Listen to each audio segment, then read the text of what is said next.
কিন্তু ভীষ্মদেব স্বয়ং গঙ্গার গর্ভে জন্মেছিলেন, তবু কর্মফল ক্ষয় করতে পারেননি। এই জন্য কর্ম রহস্যটা জানা একান্ত প্রয়োজন। কর্মের রহস্য কি? বন্দে বৃন্দাবনস্তাং যুবতী শতবৃতং ব্রহ্ম গোপাল বেশম তপ্ত কাঞ্চন গৌরাঙ্গী রাধে বৃন্দাবনেশ্বরী বৃষভানু সুতং দেবী স্তং নমামি হরিপ্রিয়ে তুলসী কাননং যত্র যত্র পদ্মবনানি চ পুরাণ পাঠনং যত্র তত্র সন্নাহিত হরি বাঞ্ছা কল্পতরুভশ্চ কৃপা সিন্ধুভ্য এব চ পতিতানাং পাবনেভ্যো বৈষ্ণবেভ্যো নমো নমঃ। মুখং করোতি বাচালং পঙ্গুং লঙ্ঘায়তি গিরিম যৎকৃপাতমহং বন্দে পরমানন্দমাধবম। নারায়ণং নমস্কৃত্য নরং চৈব নরোত্তমম দেবীং সরস্বতীং ব্যাসং ততো জয়মুদরায়ত। ওম নমো ভগবতে বাসুদেবায়। জয় রূপ সনাতন ভট্ট রঘুনাথ শ্রীজীব গোপাল ভট্ট দাস রঘুনাথ। এই ছয় গোস্বামীর করি চরণ বন্দন, যা হইতে বিঘ্ন নাশ অভীষ্ট পুরাণ। দুর্গমী প্রতিমেন্ধস্য স্খলদ পাদ গতির মোহ সকৃপা যষ্টিদানেন সন্ত সন্তবনম বলম। হরে কৃষ্ণ কৃষ্ণ কৃষ্ণ হরে হরে, হরে রাম রাম রাম হরে হরে। শ্রী গুরু প্রেমানন্দে।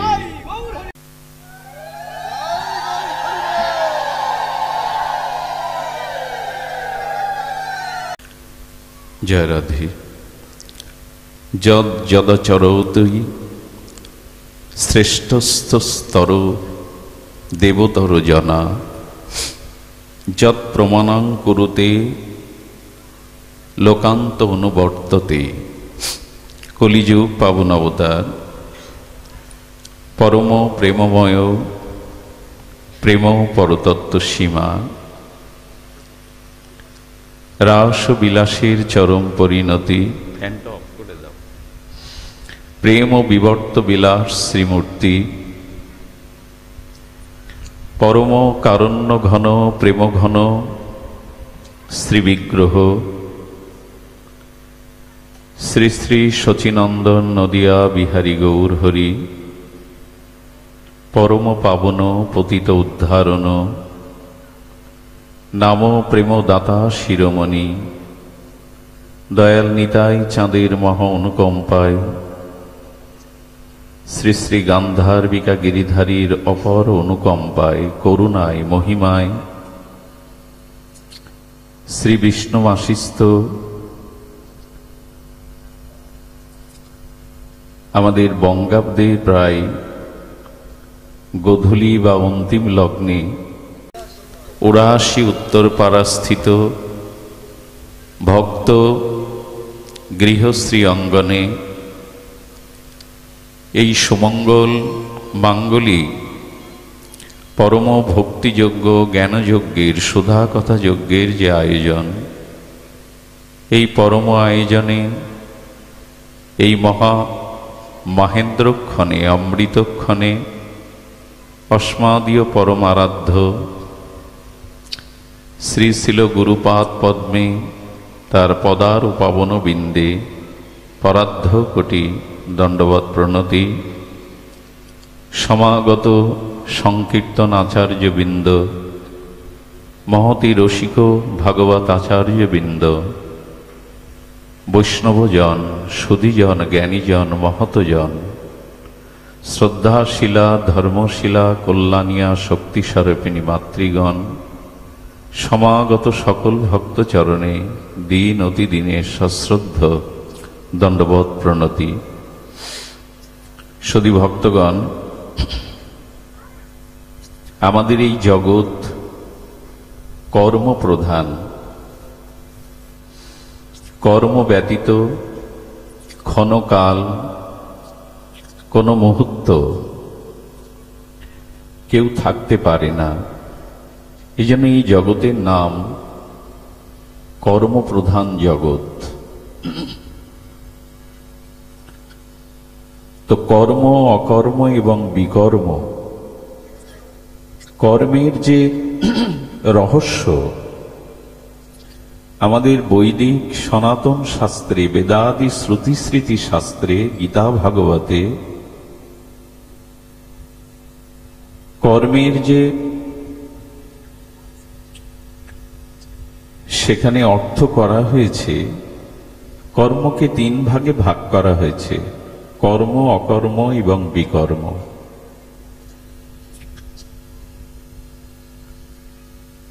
তো এই কর্মপ্রধান জগতে আমাদের কর্মের যে ফল, যাকে আমরা প্রারব্ধ বলি, সেটি সকলকেই ভোগ করতে হয়।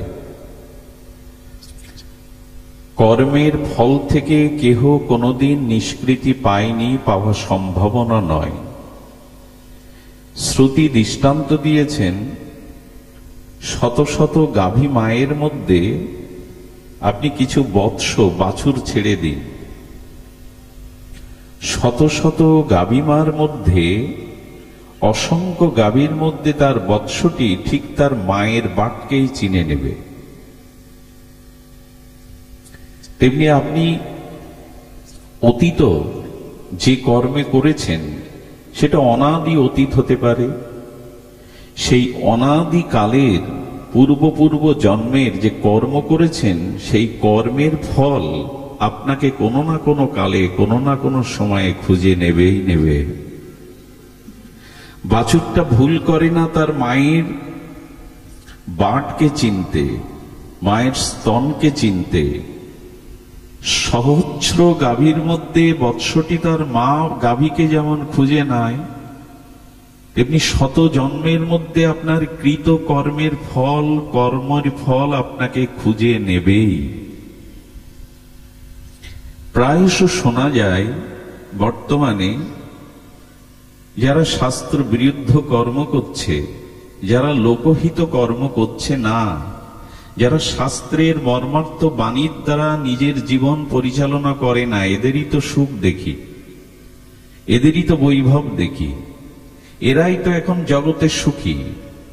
এই প্রশ্নগুলো বর্তমানকালে প্রায় আসে। যিনি ঈশ্বরের প্রতি আনুগত্য না নিয়ে চলেন, যিনি আদর্শের ধার না ধারেন, জগতে যিনি যথার্থ শাস্ত্রীয়র বাইরে কর্ম করেন, তাকেই তো দেখছি সম্মান পেতে, সুখ পেতে। তাহলে কর্মের ফলের যে পরিণতি, ক্রিয়া বা প্রতিক্রিয়া কোথায়? যদি কর্মের ক্রিয়া প্রতিক্রিয়া আপনাকে না গ্রহণ করতে হতো, গীতা, ভাগবত, মহাভারত, রামায়ণ, বেদাদি শাস্ত্রের প্রয়োজন ছিল না। কারণ প্রত্যেক শাস্ত্রই ঘোষণা করেছেন, তুমি যেমন কর্ম করবে তোমাকে তদ্রূপ ফল ভোগ করতেই হবে।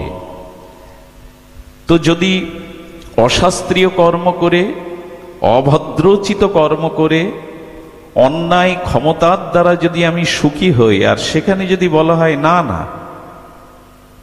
কর্মের ফল কোথায়, এরা তো ভালো আছে, ধর্ম না মেনে, আদর্শকে না মেনে এরা তো ভালো আছে, যারা ধর্ম মানছে, যারা কর্মফলের ভয় করে, তারাই তো পড়ে পড়ে বঞ্চিত হচ্ছে, লাঞ্ছিত হচ্ছে। এ কথা বলা উচিত নয়। কারণ বৃক্ষটা আজ রোপণ করলে সেই বৃক্ষে আজই ফল ফলবে এমন নয়। বৃক্ষের বীজ রোপণ করলে আজই তার ফল প্রাপ্ত হতে হবে এমন নয়।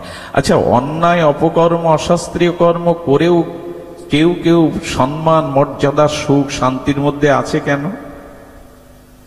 যদি এই প্রশ্ন আসে কেন আছে, তাহলে একটু বলতে হবে হালকা শব্দের দ্বারা, কোনো না কোনো জন্মের পূর্ণের ফাইলটা তার খুলে গেছে। ফাইল খোলা বুঝেন তো? গত কোনো জন্মের একটা পূর্ণের ফাইল এখন বর্তমান খোলা আছে। এই জন্য এখন যতই সে অপকর্ম, অন্যায় কর্ম করুক, তার পূর্বের সুকর্মের পূর্ণের ফাইল খোলা আছে বিধায় এখন সে ভোগ করছে। অনেক মানুষ ভেতরে ভেতরে অন্যায় অপকর্ম করছে অথচ ভালো আছে, তার মানে জানতে হবে তার পূর্বকৃত কোন কর্মের সুকর্মের আর পূর্ণের ফাইলটা বর্তমানে খোলা। বোঝা যায় কি? পূর্বের কোন পুণ্য কর্মের দ্বারা সে বর্তমান ফল ভোগটা করছে, কিন্তু বর্তমান যে সে বিক্রিয়া কর্ম করছে, অশাস্ত্রীয় কর্ম করছে, তার ফল তাকে পেতেই হবে। পরমহংসদেব একটা কথা বলেছিলেন, আমরা আমাদের কিছু কিছু চরিত্রে অথবা মিডিয়াতে পত্র পত্রিকায় দেখেছি কেউ কেউ পাথর খেয়ে বেঁচে আছে। একবার একটা ম্যাগাজিনে আমি দেখেছিলাম কেউ পাথরকে হজম করছে, কিন্তু শাস্ত্র বলছে, ভাগবত বলছে পাথরকে হজম করতে পারো, কিন্তু পাপ কর্ম করে হজম করবে ক্ষমতা তোমার হয়নি, পাবেই না তুমি।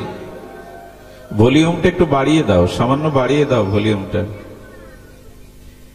পাপ কর্ম করে তুমি হজম করবে না, এই ক্ষমতা জীবের নাই। ধ্যান দিয়ে শুনুন, যদি কারো পাড়া খাওয়া পড়ে না, এই পাড়া শরীরে প্রবেশ করলে ঠিক আছে বাবা, এই পাড়া যদি শরীরে প্রবেশ করে 20 বা 50 বছর পরেও তার প্রতিক্রিয়া দেহে বিস্ফোরক হয়ে বেরোবেই। এই জন্য শাস্ত্র বলছেন গত পুণ্য কর্মের দ্বারা আপাতত তুমি শান্তি সুখ ভোগ করছো, কিন্তু বর্তমান ক্রিয়ার পাপটার জন্য তুমি অপেক্ষা থাকো। ওই বাছুর যেমন গাভীকে খুঁজে নেবে, কর্মফল একদিন তোমাকে অবশ্যই খুঁজে নেবে। এই জন্য কর্মপ্রধান এই জগতে কর্মের ফল সবাইকে পেতে হয়। ভীষ্মদেব সরসজ্জায় শায়িত। ভীষ্মদেবের মৃত্যু ঈশ্বরের হাতে নন। পৃথিবীতে এই জ্ঞান তাপস, এই চিরকুমার ব্রহ্মচর্য পরায়ণ জ্ঞাননিষ্ঠ গঙ্গাপুত্র শান্তনুপুত্র ভীষ্ম, ইনার মৃত্যু ইচ্ছা মৃত্যু, ওনার হাতের মুঠোয়। আমার মতো আপনার মতো নয়, বিধির ওপরে তার মৃত্যু নির্ধারণ নাই। ভীষ্মদেবের ইচ্ছা মৃত্যু, চাইলেই মৃত্যু হবে। সেই ভীষ্মদেব শ্রী ভগবানকে সম্মুখে পেয়ে আর প্রশ্ন করেছিলেন, আমি শতজন্ম জানি কেশব,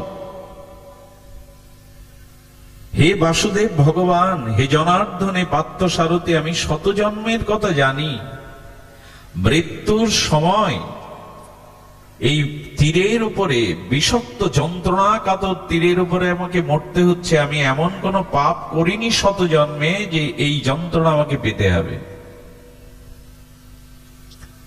গোবিন্দ বললেন, শত জন্ম জানা আছে, তার পূর্বের জন্ম আমার ছাড়া তোমার জানা নাই।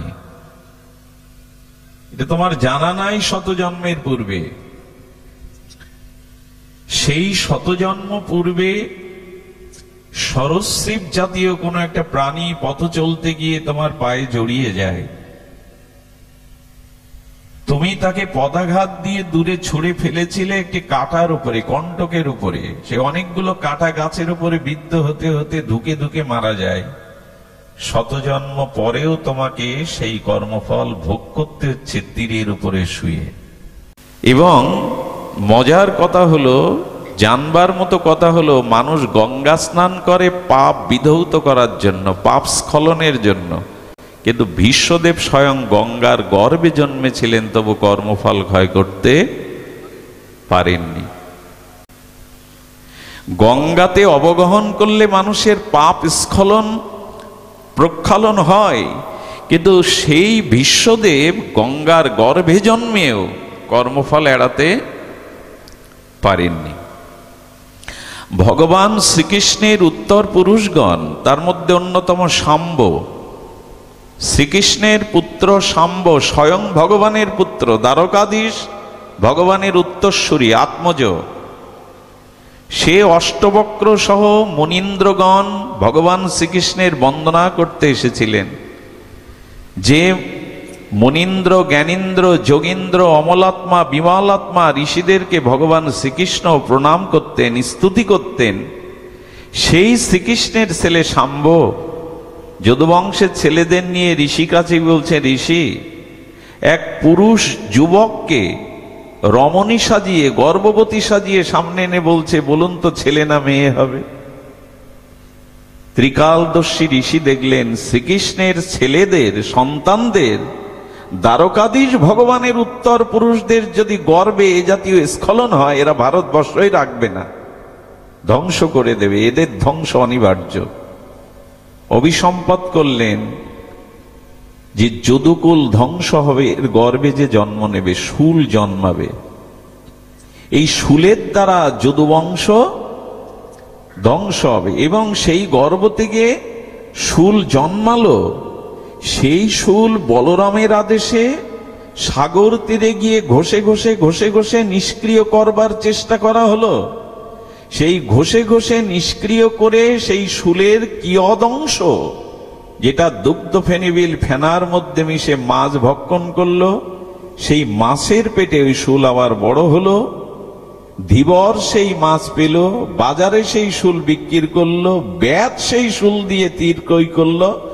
এবং যদুবংশের ধ্বংসের অন্তে ভগবান যখন অপ্রকাট হবেন, ওই তীরের বিদ্ধ গোবিন্দের চরণটা আর পাখির মতো সেই রাঙা চরণটা দেখে তীর বিদ্ধ করেছিলেন ব্যাদ। যদিও এটা ভগবানের অপ্রকাটের কারণ নয়, ভগবান নিজে তিনি পরতত্ত্ব সীমা হয়েও সমস্ত কর্মফলের ঊর্ধ্বে থেকেও জগৎকে জানালেন যে কর্মের ফল সবাইকে পেতে হয়, সেটা আমার সন্তান বা যদুবংশের ছেলে হলেও ক্ষমা নেই।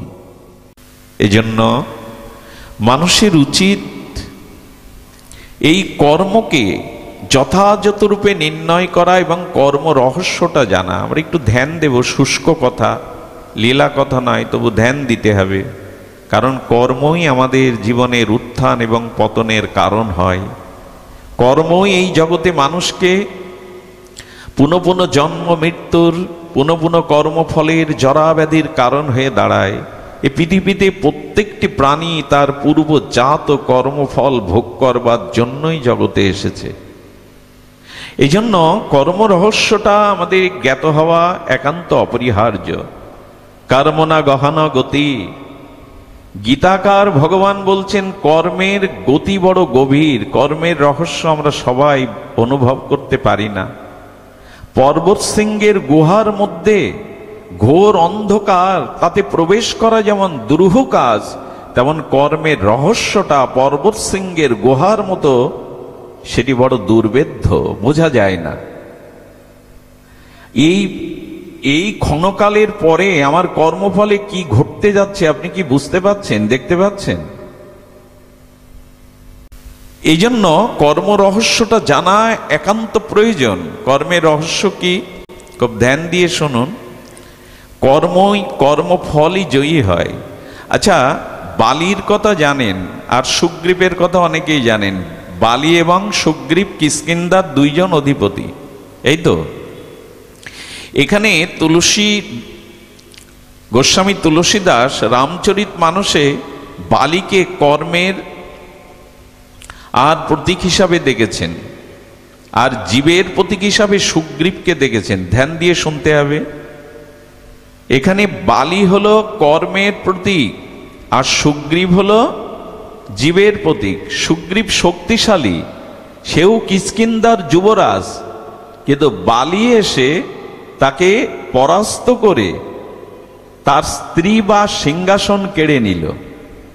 সুগ্রীবের বল ছিল, তিনিও রাজ অধিরাজ ছিলেন, কিন্তু তিনি বালির শক্তির কাছে পেরে উঠলেন না। বালি তাকে পরাস্ত করে তার স্ত্রী, তার রাজ্য, তার সিংহাসন মর্যাদা কেড়ে নিয়ে তাড়িয়ে দিলেন।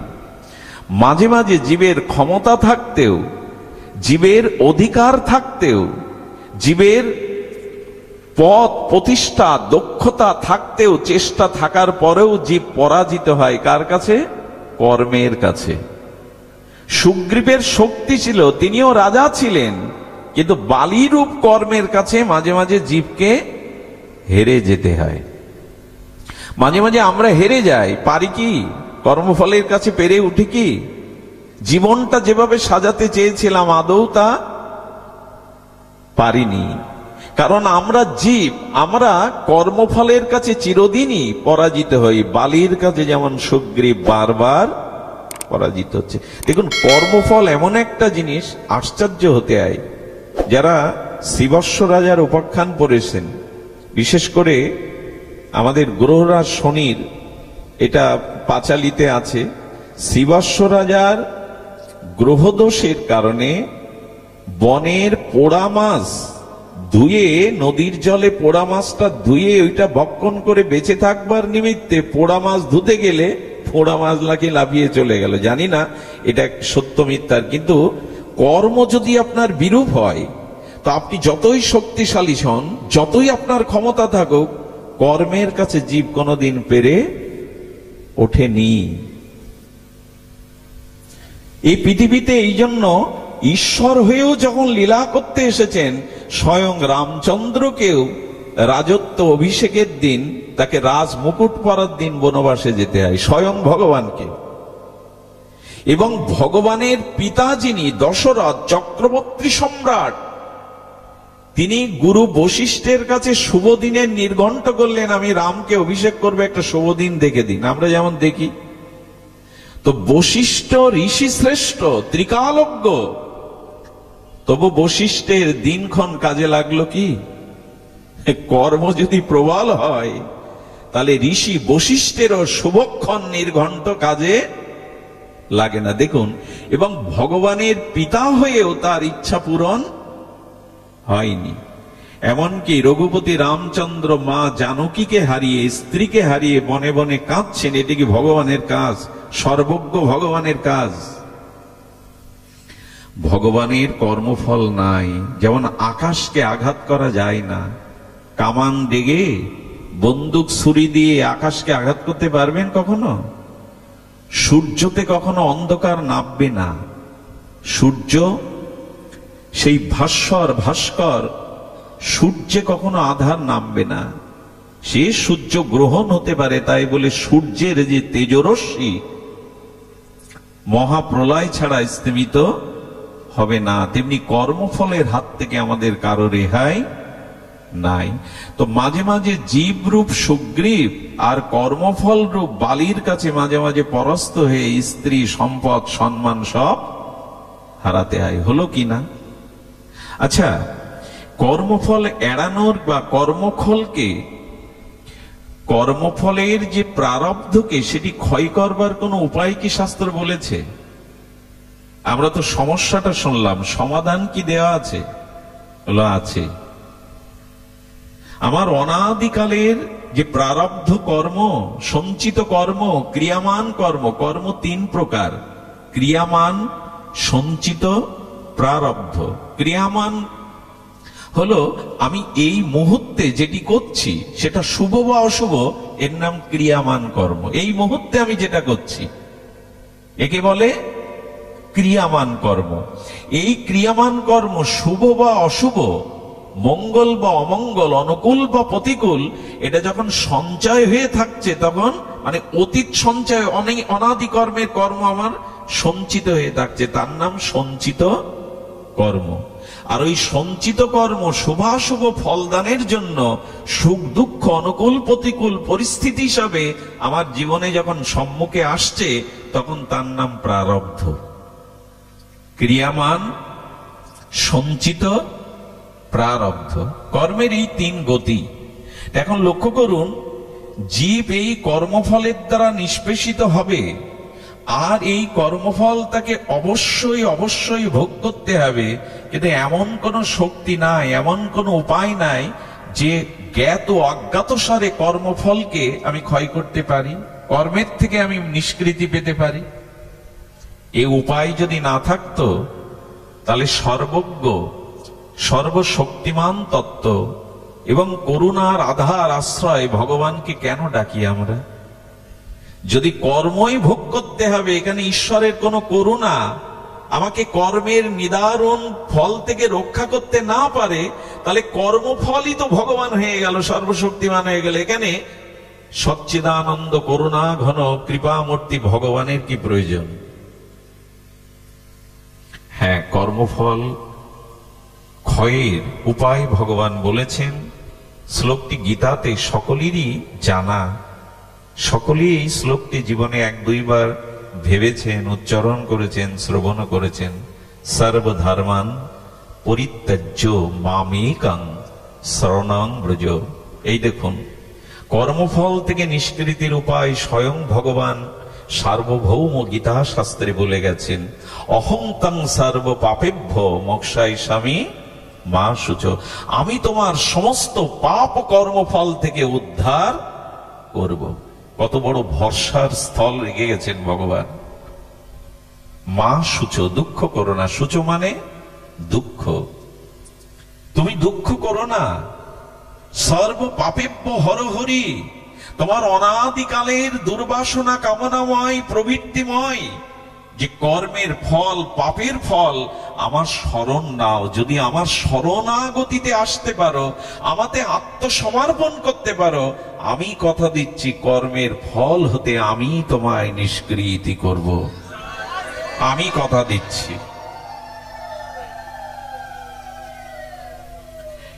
এইখানেই গীতা বা সার্বভৌম শাস্ত্রে আমাদের জানিয়ে গেল। আচ্ছা, এর সংকেত রামায়ণে আছে। সুগ্রীব কার আশ্রয় নিল? সর্বহারা, রাজ্যহারা, স্ত্রীহারা, বঞ্চিত সুগ্রীব কার আশ্রয় নিল? রঘুপতি রামচন্দ্রের চরণাশ্রয় নিল। ফলটা কি হলো? রঘুপতি রামচন্দ্রের সাথে সখ্য রসে মিলিত হয়ে, সখা হয়ে, বন্ধু হয়ে রাম বলল, যে আমার চরণে শরণ নেয়, আমাকে আত্মসমর্পণ করে, সেকে আমি সর্বোচ্চ আর তার অধিকার ফিরিয়ে দিই। রামচন্দ্র বালিকে বধ করলেন। বালিকে বধ করে সুগ্রীবের হারানো রাজ্য, পদমর্যাদা, স্ত্রী, সম্মান ফিরিয়ে দিলেন। সংকেত কি দিল? যারা ভগবানের চরণাশ্রয় করবে, ভগবান চরণাশ্রিত সমর্পিত সেই ভক্তের, সেই জীবের সমস্ত গুণ এবং কল্যাণ ভগবান নিজেই প্রতিষ্ঠিত করবেন। এবং একমাত্র ভগবানের চরণ আশ্রয় করার ফলে জীব কর্মফল আসবে, কিন্তু কর্মফলের সেই নিদারুণ, প্রারব্ধের সেই নিদারুণ প্রতিকূল অবস্থার মধ্যেও তিনি ভগবানের কৃপারূপ, করুণারূপ, কারুণ্যরূপ কৃপাতে তিনি শান্ত থাকবেন, বিজয়ী হবেন। পরম বিজয়তে শ্রীকৃষ্ণ সংকীর্তনম। যদি ভগবানের নাম, ভগবানের রাতুল আতুল অভয় চরণারবিন্দ আশ্রয় নিতে পারো, যদি নিষ্কপট ভাবে ভগবানের চরণকে অবলম্বন করতে পারো, ভগবান বললেন সর্ব পাপ হতে আমি তোমায় মুক্ত করব। অর্থাৎ ভগবানের সাথে যদি কারো সম্বন্ধ হয়, সেটা যদি নিষ্কপট হয়, যথার্থ সম্বন্ধ হয়, ভগবান অবশ্যই তাকে। আছে, আপনাদের প্রশ্ন আসতে পারে, বালিকে বধ করলেন, এটা রঘুপতি রামচন্দ্রের কি যথার্থ হলো? এক ভাইকে রাজ্য ফিরিয়ে দিয়ে আর এক ভাইকে বনের পশুর মতো অলক্ষ্যে হত্যা করলেন। প্রভু, এটা তোমার কোন ন্যায় বিচার? এখানে আমি সাংকেতিকভাবে বলেছি, সাংকেতিকভাবে, যে বালি হলো কর্মের প্রতীক আর জীবের প্রতীক সুগ্রীব।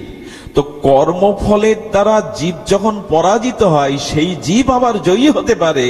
সর্বকর্ম ফলদাতা, আশ্রয়দাতা, অহেতুক গুণসিন্ধু, করুণা সিন্ধু ভক্তবৎসল ভগবানের চরণ আশ্রয় করলে জীব যে কর্মফলের কাছে পেরে উঠছিল না, তখন সেই জীব গোবিন্দ কৃপায় শক্তিমান হয়ে কর্মকেই পরাস্ত করতে পারে, কর্মফলকে সে পরাস্ত করতে পারে, পরাস্ত করতে অবশ্যই পারে। এটি ভগবানের কৃপা। কারণ কর্তম অকর্তম সর্বদা কর্তম অন্যতা কর্তম, ভগবানের পক্ষে কোনো কিছুই অসম্ভব নয়। তবে এই প্রশ্নের মীমাংসা আমরা করি। বালি বধ করার পরে বললেন, ভগবান লক্ষ্য করুন কি অপূর্ব এই জিজ্ঞাসাটা। অনেকে এই নিয়ে প্রশ্ন তোলেন মর্যাদা পুরুষোত্তম রাঘবেন্দ্র রামের প্রতি। এটি কি অবিচার নয়?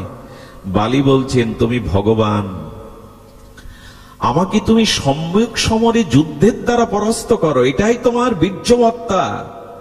বনের পশুকেও মানুষ সামনে শিকার করে, আর তুমি আমার অলক্ষ্যে পেছন থেকে পশুর মতো হত্যা করলে, কি জবাব তোমার কাছে চাইব প্রভু? রামচন্দ্র আপাত উত্তর তিনি দিলেন না, অপেক্ষা করছেন বালি কি বলে। বললেন, প্রভু শুনুন, আমাকে যে আপনি বধ করলেন, হ্যাঁ, আপনি অধর্মের নাশ করবার জন্য, ধর্ম প্রতিষ্ঠিত করবার জন্য আপনি আসেন। অধর্ম যখন গ্লানি রূপে পৃথিবীতে বিস্তার লাভ করে, আপনি অধর্মকে নাশ করেন, অধার্মিককে নাশ করেন, সাধুদের পরিত্রাণ করেন, এটা বলেছেন।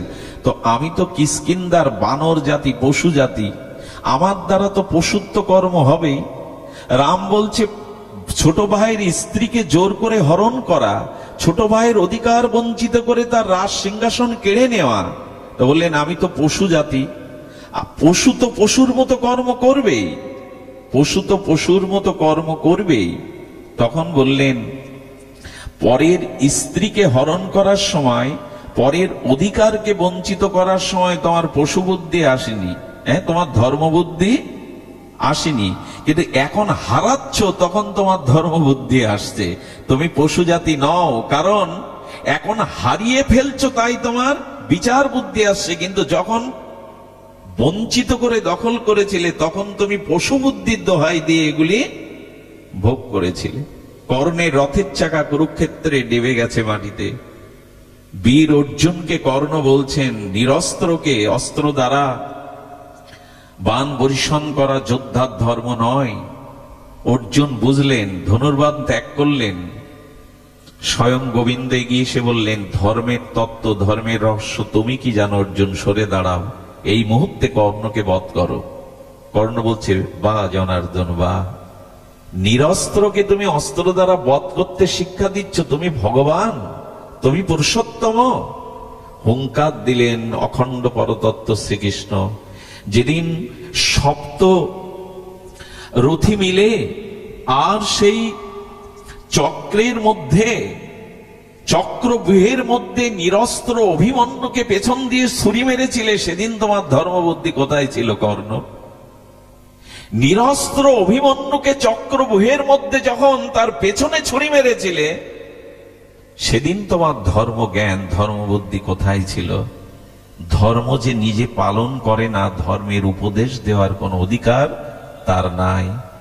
যে ধর্মকে লঙ্ঘন করে, ধর্ম তাকে রক্ষা কখনোই করবে না। ধৃ ধাতু মনোত্তর প্রত্যয় যুগে যদি ধর্ম শব্দ নিষ্পন্ন হয়, তবে ধর্ম শব্দের সরলত্ব হলো যাকে ধারণ করলে আর কখনো পতন হয় না। তুমি ধর্মকে ধারণ করনি, এই জন্য ধর্ম আজ তোমাকে ধারণ করবে না। বালিকে বলেছিলেন, লক্ষ্য করুন, বালিকে বলছেন রামচন্দ্র, তুমি যদি জীবন চাও, আমি ভগবান, তোমার আক্ষেপ থাকতে পারে, তুমি জীবন ফিরে যদি চাও, আমি তোমাকে জীবন দান করতে পারি, চাও কি? অযথা ভগবানের প্রতি দোষারোপ করবেন না। এইগুলি জানার পরে, এ দেখো কোথাও লুজ হয়ে গেছে, ঠিক আছে, জানার পরে তবে বলবেন। দেখুন এখানে বালি বলছেন, বালিকে বলছেন, প্রভু, বহু উপদেশ শোনার পর বালির চোখে জল এলো, আর বললেন, আমি পুনর্জীবন চাই না, তবে আমার অঙ্গদকে, আমার স্ত্রীকে আমি আপনার চরণে সমর্পণ করতে চাই। আমি জানি আপনি পূর্ণ ব্রহ্ম সনাতন শাশ্বত অব্যয় পুরুষ, তবে শুনুন ভগবান, আমি পুনর্জীবন চাই না, কারণ এই মুহূর্তে আমার সৌভাগ্যকে আমি অভিনন্দন জানাচ্ছি। স্বয়ং ঋষি মুনিগণ বহু যুগ যুগান্তর তপস্যাও করে মৃত্যুর সময় আপনার সাক্ষাৎ দর্শন পায় না, আর আমার মতো বালি আজ সম্মুখে আপনি স্বয়ং ভগবান দাঁড়িয়ে আমার সামনে, আমি গঙ্গা তীরে আমি আপনার চরণ বদন দর্শন করতে করতে যদি মরতে পারি, এর থেকে কল্যাণকর কোন জীবের মৃত্যু হতে পারে না। এটা মৃত্যু নয়, এটা মহামৃত্যু। তোমাকে স্মরণ করতে করতে, তোমাকে দর্শন করতে করতে গঙ্গার নির্মল পবিত্র পুত হাওয়া অঙ্গকে স্পর্শ করতে করতে আমি যদি যেতে পারি, এটা আমার মহাপ্রস্থান হবে, সাধারণ প্রস্থান নয়। বালিকে ভগবান আশ্রয় দিলেন চরণে, তাকে ক্ষমাও করলেন। করুণাময়, করুণানিধি, করুণার আশ্রয় আধার স্বয়ং রাঘবেন্দ্র মর্যাদা পুরুষোত্তম বালিকে আশীর্বাদ করলেন। মৃত্যুর সময় স্বয়ং বরাভয় দান করলেন। এ ভাগ্য কজনের হতে পারে? শুধু ভক্তগণ, এদের পরের কথাটা আমাদের জন্য বড় শ্রেয়। পরের কথাটা কি জানেন? সুগ্রীব বন্ধুত্ব করলো, কর্মফলকে পরাস্ত করলো ভগবানের অশেষ বিশেষ করুণায়, আর কথা দিল কি, তুমি কর্মকে পরাস্ত করে তুমি জয়ী হয়েছ, এখন তোমাকে আর একটা কর্ম করতে হবে। কথাটি খুব রহস্য ব্যঞ্জক, একটু যদি হৃদয়ে গ্রহণ করেন।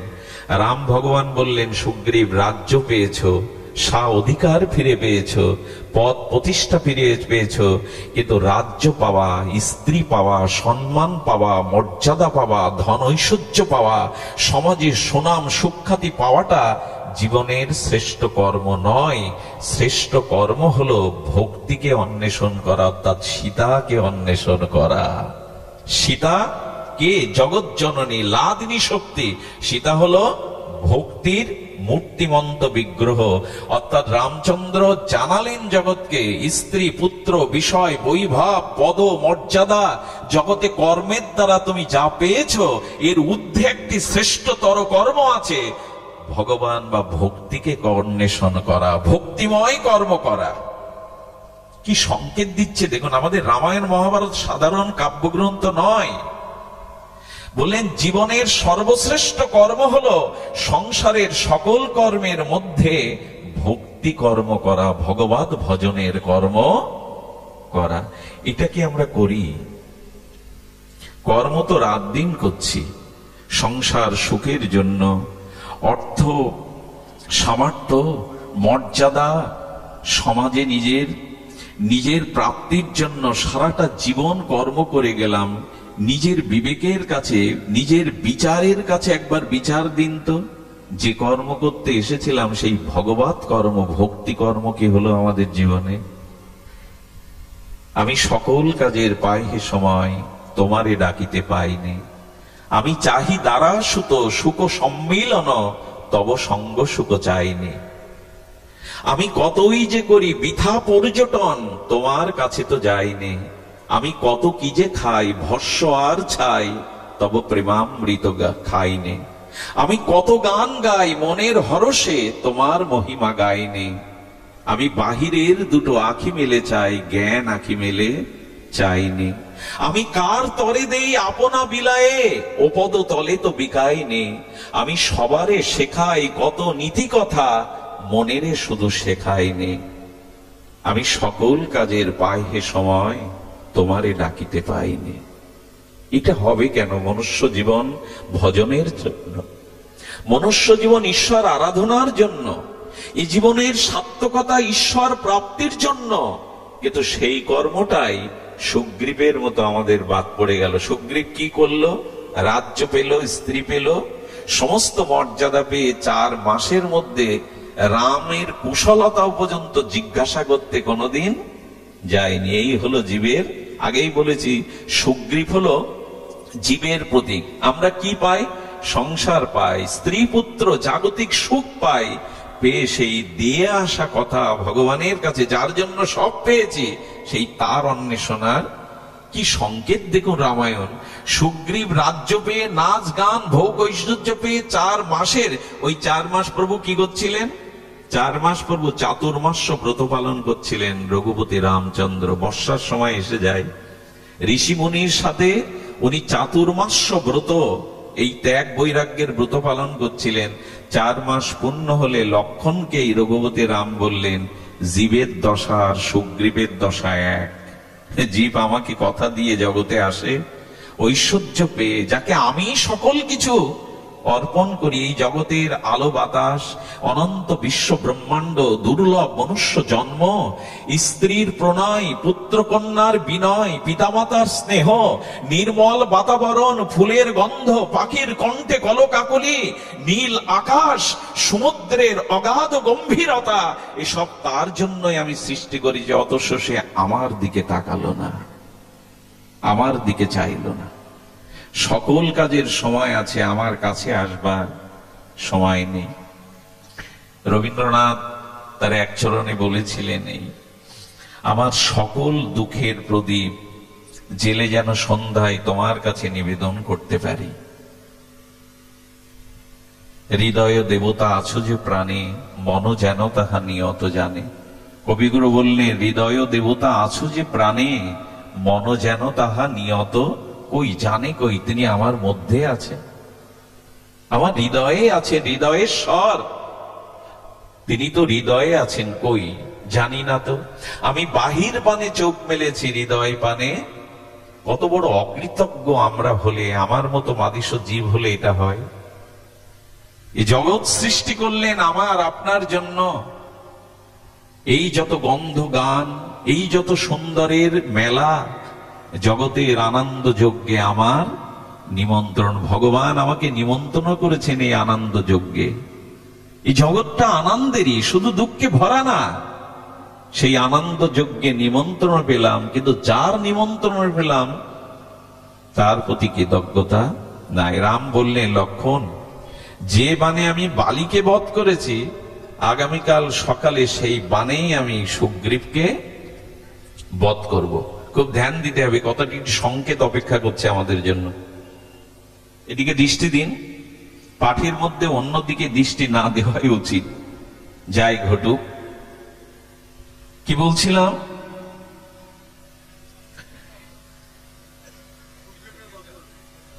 আমি আগামীকাল সকালে যে বানে বালিকে বধ করেছি, সেই বান তো আমার কাছে, অকৃতজ্ঞ সুগ্রীবকে আমি বধ করব। লক্ষণ হাসছেন, স্মিত হাস্যে অনুজ লক্ষণ বলছেন, আপনি বধ করবেন কখন বললেন? আগামীকাল সকালে। বললেন, আচ্ছা বধ করবেন আগামীকাল সকালে, নয় এখন হলো না কেন? রামচন্দ্র সংকেত দিচ্ছেন, ক্রোধ যদি কখনো আসে তবে সেটা বর্তমানে প্রয়োগ না করে ভবিষ্যতে প্রয়োগ করো। ক্রোধ যদি তোমার মধ্যে আসে, কি অপূর্ব সংকেত! ক্রোধ যদি তোমার মধ্যে আসে তবে ক্রোধকে বর্তমানে প্রয়োগ করো না, ক্রোধের জন্য কিছুক্ষণ অপেক্ষা করো, সেটাই মঙ্গল। ভগবানের মুখ দিয়ে তো যা ব্যক্ত হবে তার ভিতরে তত্ত্ব থাকবে, মহিমা থাকবে। ভগবানের ক্রোধ হলো এখন, বললেন প্রভু জলের উপরে দাগ কাটলে জলটা দাঁড়ায় না। আমি জানি রঘুপতি, হে প্রভু তুমি কাল সকালে ভুলেই যাবে তোমার ক্রোধের কথা, অনুমতি দাও এই মুহূর্তে আমি ওকে বধ করে আসি। লক্ষণকে তখন ক্ষমাশীল ভগবান, দয়াময় কারুণ্যমূর্তি ভগবান বললেন, আর সন্ধ্যার মধ্যে যদি সুগ্রীব আমার চরণে আসে তো আসে, নাহলে কালকেই তুমি বা আমি ওকে বধ করব। এখানে সুগ্রীবকে এই কথাটাকে স্মরণ করিয়েছিলেন জানেন। আমাদের আজ এই চরিত্রটা, এই আশ্রয়টা খুব দরকার। হনুমান দূরে দাঁড়িয়ে প্রভুর এই বার্তালাপ শুনেছিলেন। হনুমান গুরু তত্ত্ব, হনুমান সাধু তত্ত্ব, হনুমান ভক্ত তত্ত্ব। সেই ভক্তরূপ, সাধুরূপ, গুরুরূপ হনুমান সঙ্গে সঙ্গে সুগ্রীবের কাছে বললেন, নাচ গান রাখুন, নিজের প্রাণটা যদি বাঁচাতে চান এই মুহূর্তে আমার সাথে চলুন। ক্ষমাময়, করুণাময়, মর্যাদাময় ভগবানের চরণ ধরে ক্ষমা প্রার্থনা করুন। এই সুগ্রীবকে বাঁচানোর এই সুমার্গ দিগদর্শনটা আমাদের জীবনে সাধুগুরু তারাই দিয়ে দেয়, ভগবান না। ভগবানও যদি আমার প্রতি রোষ করেন, আমি কর্মফলে অজ্ঞানতায় মোহমায়ায় যদি ভগবানকে দেওয়া প্রতিজ্ঞা ভুলে অধঃপতনে যাই, তবে অধঃপতিত জীবকে করুণা দ্বারা ভগবানের চরণে পৌঁছে দেওয়ার মতো একমাত্র করুণা আছে সাধুগুরু বৈষ্ণবের। হনুমান পৌঁছে দিলেন, তাকে সংকেত দিলেন, যদি পিছিয়েই পড়ো সাধুগুরু বৈষ্ণবের করুণা নাও, তারাই তোমার প্রকৃত শোভাকাঙ্ক্ষী, মঙ্গলাকাঙ্ক্ষী, তারাই তোমার জীবনের কল্যাণ নিধান। এই জন্য সাধুগুরু বৈষ্ণব হলো করুণার আধার। শ্রীগুরু চরণ পদ্ম কেবলই ভকতি সদ্ম। তার চরণেই আছে ভক্তি, তার চরণেই আছে কৃপা। দেখুন, একটা কথা লিখে নেওয়ার মতো, স্বয়ং ভগবানের থেকে গুরুদেবের, সাধুর মধ্যে একটা মহিমা আরো বেশি হতে পারে নাকি? স্বয়ং ভগবানের থেকে কোন গুণ কারো বেশি হতে পারে? বলে একটি চরিত্র পৃথিবীতে, বিরল চরিত্র, অনন্য চরিত্র, ভগবানের থেকে একটি ক্রিয়া বা গুণে একজন বেশি, তিনি হলো ভগবানেরই কৃপা প্রতিনিধি শ্রী গুরুদেব। করুণাতে ভগবানের থেকে গুরুদেবের মহিমা আরো বেশি, করুণাতে, অন্য কিছুতে নয়। আমার যিনি মন্ত্রদাতা, দীক্ষা গুরু, তিনি পৃথিবী সৃষ্টি করতে পারবেন? পৃথিবী রক্ষা করতে পারবেন? পৃথিবী প্রলয় করতে পারবেন? এ ক্ষমতা আমার গুরুদেবের আছে। আমার গুরু ব্রহ্মা হোক, বিষ্ণু হোক, কিন্তু তার সৃষ্টি স্থিতি প্রলয়ের ক্ষমতা নাই। কিন্তু এক অর্থে গুরু আর কৃষ্ণ এক, মহিমায় সেটি একটি জায়গায়, করুণায়, কৃপাতে।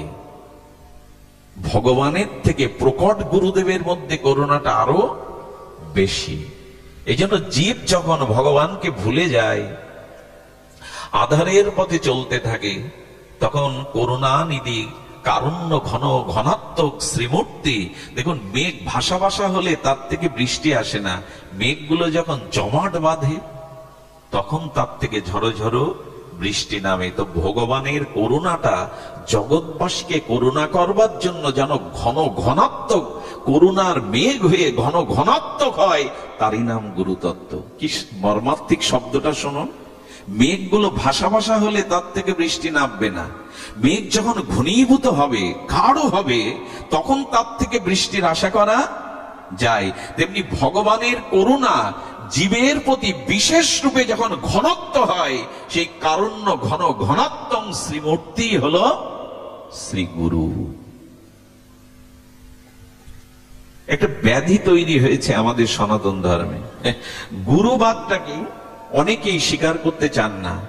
আমি আমার ক্ষুদ্র জ্ঞানে এইটুকু বলতে পারি, পৃথিবীতে যত জাতি, ধর্ম, বর্ণ আছে, সকলেই গুরুতত্ত্ব মানেন। সকলেই গুরুতত্ত্ব মানেন। সেটি মানেন হলো সমষ্টিভাবে। আমাদের পার্শ্ববর্তী যে 700 ইসলাম ধর্ম আছে, তারা ব্যষ্টি গুরু মানে না, তারা সমষ্টি গুরু মানে। অর্থাৎ তারা সমষ্টি গুরু বলতে তাদের রসুলই হলো তাদের সমষ্টি গুরু। এবং নির্দেশও আছে, যারা রসুলকে মানে না তারা আল্লাহকে মানে না, যারা রসুলকে পাবে না, স্বীকার করবে না, তারা আল্লাহকে। এইখানেই গুরুতত্ত্ব তারা স্বীকার করে গেল, রসুল হলো তাদের কাছে জগৎ গুরু, সমষ্টি গুরু। আমাদের ব্যষ্টি গুরু, কিন্তু তাদের সমষ্টি গুরু। খ্রিস্টানদেরও সমষ্টি গুরু যিশু। যদি পিতার কাছে পৌঁছাতে চাও, আগে পুত্রের কাছে এসো। যিশু নিজেকে ঈশ্বর বলিনি, পরমপিতা বলেনি, তিনি পুত্র বলেছেন। অর্থাৎ সমষ্টি গুরু তত্ত্বে খ্রিস্টানরাও যিশুকে সমষ্টি গুরু মেনেছেন। অবাক হতে হয়, বর্তমান এই শিক্ষার প্রচার হবার পরেও কিছু মানুষ নিজের সন্তানকে ভালো সঙ্গীতজ্ঞ করবে বলে সঙ্গীতজ্ঞের কাছে শিক্ষা নিতে পাঠায়, ছেলেকে ভালো জ্যামিতি শেখাবে বলে অঙ্কের মাস্টারের কাছে পাঠায়, ছেলেকে ভালো ক্রীড়াবিদ করবে বলে ক্রিকেট ফুটবলের কোচার রাখে। বলুন তো, গুরু ছাড়া, মাস্টার ছাড়া কেউ কখনো কোনো গুণ শিখেছে কিনা? সকল বিষয় আমরা গুরুতত্ত্ব স্বীকার করি, অথচ জীবন গঠনের জন্য, ভগবত ভজনের জন্য একজন সদ্গুরুকে অনেকেই পিতামাতা, গার্জেন, শিক্ষিত মানুষ মানতে চান না। সঙ্গীত কার কাছ থেকে শিখেছেন? আপনি শিক্ষা কার কাছ থেকে নিয়েছেন? আপনি ক্রীড়াবিদ ছাড়া, কারো কাছ থেকে প্রশিক্ষক ছাড়া কোনো ক্রীড়াবিদ তৈরি হয় কখনো? সবখানেই গুরু মানেন, অথচ জীবন গঠনের জন্য একজন সদ্গুরুর প্রয়োজন আমরা বোধ করি না। এটা অহমিকা, এটা নিজের গর্ববোধ। এই জন্য সনাতন বৈদিক সভ্যতা গুরুতত্ত্বের উপরে দাঁড়িয়ে, পৃথিবীতে কোনো দিন কেউ কোনো শিক্ষা পায়নি, কোনো তত্ত্ব পায়নি কোনো না কোনো গুরু ছাড়া। এই জন্য হনুমানজির কৃপায় সুগ্রীব ফিরে পেল। কথাগুলি শুষ্ক, কিন্তু তাৎপর্য হলো ভক্তিকে অন্বেষণ করা আমাদের জীবনের এখন একান্ত প্রয়োজন। এই ভূমিকাটায় আসবার জন্য, এই প্রতিপাদ্য বিষয়ের স্থাপন করবার জন্য এতখানি ভূমিকা। আসুন জীবনে ভক্তিকে অন্বেষণ করি, সীতাকে অন্বেষণ করি। কিন্তু অন্বেষণ তো করব, চাইলেই কিন্তু পাবো না। আচ্ছা, রাবণ কাকে চাইল? রাবণ সীতাকে চেয়েছিল তো? চেয়েছিল না? সীতাকে চেয়েছিল তো। এটা রাবণের কি অপরাধ ছিল? সীতা যদি ভক্তির অধীশ্বরী হয়, সীতা যদি লাদিনী শক্তি ভক্তি দেবী হয়, ভক্তিকে চাওয়া কি অপরাধ? কথা বলবেন, অপরাধ নয়। আচ্ছা, শূর্পণখা কাকে চাইলো? রামকে চাইলো। ভগবানকে চাওয়া কি অপরাধ? কিন্তু এদের দুজনের পতন হলো কেন? আচ্ছা, এর মধ্যে কেউ কি বলবে, মানে এর মধ্যে আমরা কেউ কি স্বীকার করব যে ভগবানকে চাওয়া উচিত নয়, ভক্তিকে চাওয়া উচিত নয়? আর রামচন্দ্র স্বয়ং পূর্ণ ব্রহ্ম শাশ্বত ভগবান, তাকে তো চাইলো শূর্পণখা। তুমি এই অপরূপ মনোহর রূপ নিয়ে, জগৎ ভোলানো ভুবন মোহন রূপ নিয়ে দাঁড়িয়েছ, শূর্পণখা যদি তোমাকে চাই, প্রভু অপরাধটা কি তার? ভগবানকে চাওয়া অপরাধ নয়, ভক্তিকে চাওয়া অপরাধ নয়। কিন্তু এখানে রহস্যটা হলো এই, খুব মানে মর্মস্পর্শী রহস্য হলো এই, রামায়ণে মহাকবি বাল্মীকি জানালেন, যদি ভক্তিকে বাদ দিয়ে ভগবানকে চাও, তাহলে ভগবান পাবে না। শূর্পণখা, এই রাবণ ভগবানকে বাদ দিয়ে ভক্তিকে চাইছিল, অর্থাৎ ভগবান রামকে কখনো রাবণ স্বীকার বলল, ও হলো তপস্বী। আরে ভগবান হলে বাবা তাকে বনবাসে দেয় বড় পুত্রকে? ভগবান হলে স্ত্রী হারিয়ে কেউ কাঁদে বনে বনে? ও একটা নর সাধারণ। এই জন্য বাল্মীকি সংকেত দিচ্ছেন, রাবণ সীতাকে চাইলো, ভক্তিকে চাইলো, পেল না। এই কারণে ভগবানকে বাদ দিয়ে যারা ভক্তিকে চায়, তাদেরও দশা রাবণের মতো হয়। আর শূর্পণখা ভক্তিকে চাইলো, কাকে বাদ দিয়ে? শূর্পণখা ভগবানকে চাইলো, কাকে বাদ দিয়ে? সীতা মাকে তো গলা টিপে মারতেই গেল শূর্পণখা, তুই বাধা, তুই পাশে না থাকলে রাম আমার হতো। তাই তো সংকেত দিচ্ছেন, ভক্তিকে বাদ দিয়ে যেমন ভগবান পাওয়া যায় না, ভগবানকে বাদ দিয়েও ভক্তিকে পাওয়া যায় না। এবং যদি ভগবানকে চাও, ভক্তিকে চাও, সেই চাওয়ার একটা দিগদর্শন শাস্ত্র সাধু বলে দিয়েছে, দম্ভ এবং ছল কপটতা ত্যাগ করে ভগবানকে চাও। কি অপূর্ব সংকেত! যদিও আমি প্রায়শ একটু লীলা কথা বলতে ভালোবাসি, কিন্তু এই দার্শনিক তত্ত্বগুলো আমাদের জীবনের অতীব প্রয়োজন। দম্ভ কাকে বলে জানেন? আমার ভেতরকার, আমার যে গুণ, আমার যে স্তর, যেটুকু আমি বাইরে যখন তার থেকে অধিক করে প্রভাব ফেলতে চাই, এরই নাম হলো দম্ভ। আমার ভেতরের আমার গুণ, আমার স্তর যে পর্যন্ত, আমি যখন বাইরে তার অধিক করে প্রকাশ করতে চেষ্টা করি, এরই নাম দম্ভ। আজ এই কারণেই ভগবানকে চেয়ে, ভক্তিকে চেয়েও আমাদের নাক কান কাটা যায়। শূর্পণখা শুধু চাইলো না, নাক কানও কাটা গেল। যার মধ্যে ছল আছে, কপটতা আছে, দম্ভ আছে, সে চাইলে কি হবে? পাবে তো না, বরঞ্চ তার নাক কান কাটা মানে সম্মানও হানি হবে, কারণ সে পাবে না, পাবে না। এই জন্য শাস্ত্রে বলছেন দম্ভ এবং ছল। ছল তো আপনারা জানেন, শূর্পণখা এখন যেটা বিউটি পার্লার বলে, ও সেইখান থেকে নকল হয়ে এসেছিল। কুরূপটাকে ঢেকে, হ্যাঁ, হাতে লম্বা লম্বা লোক রেখেছে। নোকটা রাখাটা, এটাকে আমাদের শাস্ত্রটিকে অনুমোদন করেনি, কারণ নোক একটা বিষাক্ত জিনিস। হ্যাঁ, যারা ইন্টারনেটে অনেক কাজ করেন একটা দুটো রাখতে পারেন, কিন্তু এই যে হাতে পায়ে নোক রাখাটা, জেনে রাখুন, যার এই হাতে নোক আছে, কোনো না কোনো জীব কোনো না কোনো দিন তার দ্বারা হিংসা, তার উপরে হিংসা সে প্রয়োগ করবেই। নখ বিষাক্ত আমি জেনেছি, ঠাকুরমার কাছে শুনতাম, যে ঘাটা শুকিয়ে গেছে ওখানে একটা নখের আঁচড় দেবেন, দেখবেন ঘাটা আবার পুনরায় প্রকাশ হবে, এতটা বিষাক্ত। এই জন্য অকারণে শোভা বাড়ানোর জন্য হাতে নখ রাখাটা উচিত নয়। কোনো না কোনো প্রাণী আপনার দ্বারা হিংসার প্রয়োগ হবেই হবে। এই জন্য শাস্ত্রে বলা আছে এগুলি যত সম্ভব এড়িয়ে চলা উচিত। তো শূর্পণখা এরকম সব সেজে গুজে এলো, অর্থাৎ ছল করে এলো। ছল করে এলো, তো ছল করে ভগবানকে পেয়েছে আজ পর্যন্ত কেউ? আর দেখুন রামচন্দ্র দেখালো এই জগতের এই যে রমণীয় রমণী, এই যে কাম কামনা মোহিনী রূপ ধরে তোমার সামনে আসে, তুমি যদি বাঁচতে চাও তাহলে আমার আদর্শ নাও। শূর্পণখা যতবার প্রেম নিবেদন করছে রামকে, যতবার সেই মোহিনী রূপ নিয়ে ভুলাতে যাচ্ছে, রামচন্দ্র ততবার সীতার দিকে তাকাচ্ছেন। যতবার শূর্পণখা রামের দিকে তাকায়, রাম মা জানকীর দিকে তাকিয়ে সংকেত দিলেন, যদি কামের হাত থেকে এই মোহিনীর গ্রাস থেকে বাঁচতে চাও তাহলে নিজের ভক্তিমতী স্ত্রীর দিকে চেয়ে থাকো, অন্য কোনো দিকে চেয়েও না। বারবার সীতা মায়ের দিকে তাকাচ্ছেন রামচন্দ্র। ভক্তির দিকে তাকাও, নিজের সহধর্মিণীর দিকে দৃষ্টি দাও, অন্যদিকে দৃষ্টি দিও না। এগুলো আমাদের জীবনের কথা, এগুলো আমাদের জীবনের এক একটা অধ্যায়।